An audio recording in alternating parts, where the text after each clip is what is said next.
And welcome back to the Flow Sports Fix on this Monday. It's time for the AFL wrap with the Statman. And Statman, another big weekend of AFL. Thanks, Clayton. Yes, another big weekend in AFL matches it was. For the record, tips-wise, 7 out of 9 for me. Second overall in the Flow FM office with the Flow Man picking up 8 tips. Now, I haven't asked him which one he got incorrect. I'm going to guess it was Port Adelaide. I reckon he tipped Port Adelaide to beat the Western Bulldogs, but I could be wrong. We'll find out later on.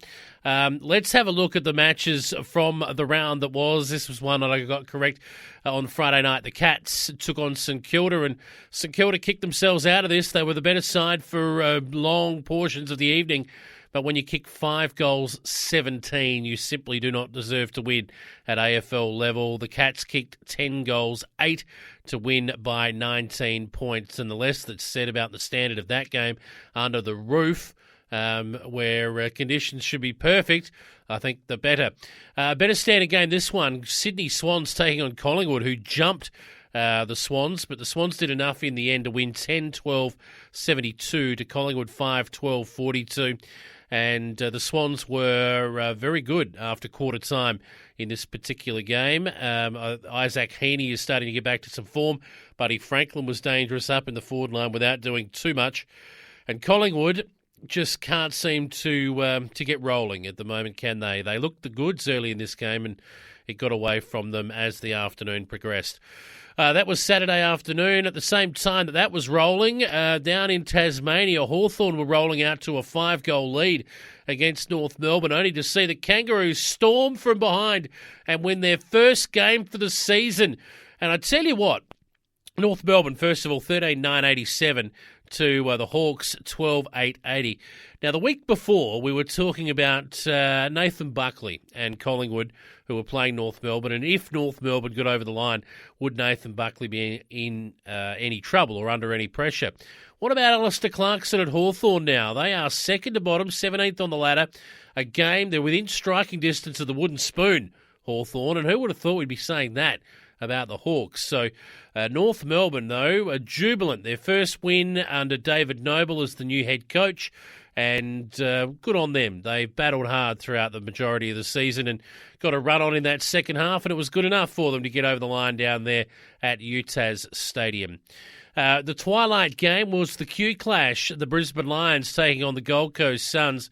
And this was a competitive game for about a quarter and a half, and then Brisbane reeled off 13 consecutive goals to basically put it to bed. 19-10-124, the Suns 7-9-51. Stuart Dew was, shall we say, disappointed with the result. He's not sure what the Suns stand for at the moment, and I think he's onto something there. I'm not sure they know where they stand for. They can't be trusted week in, week out at the moment, the Gold Coast Suns, but they are a young squad.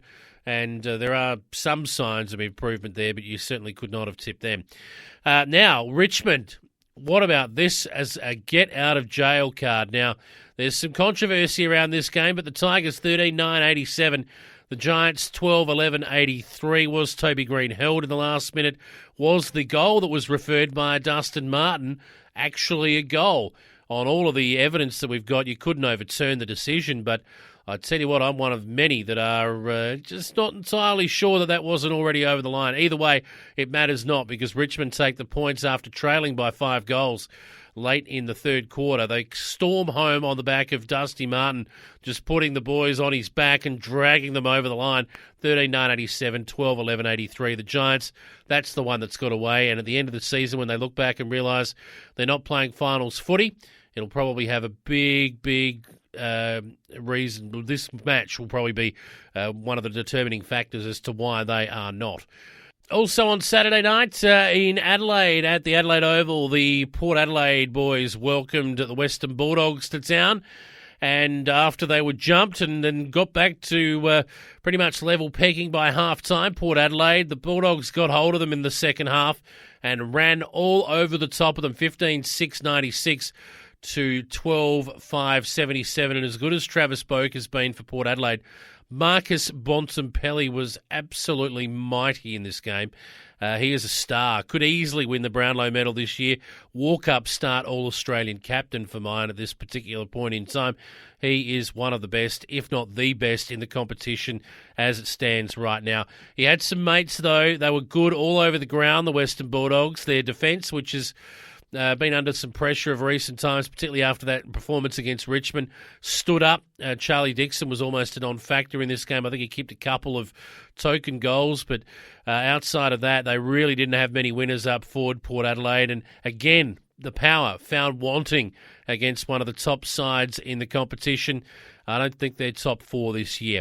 We move on to Sunday's games, and the Bombers, they took on the Fremantle Dockers, and again, this is a game that could have gone either way, and I would have to say Fremantle would be looking at the tape at a couple of non-decisions thinking, my goodness, Lobb took a mark inside 50 that wasn't paid.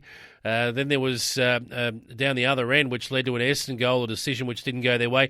Either way, when you kick 8 goals, 13, you probably don't deserve to win. And the Bombers got over the line 10-8, 68 to 8-13, 61.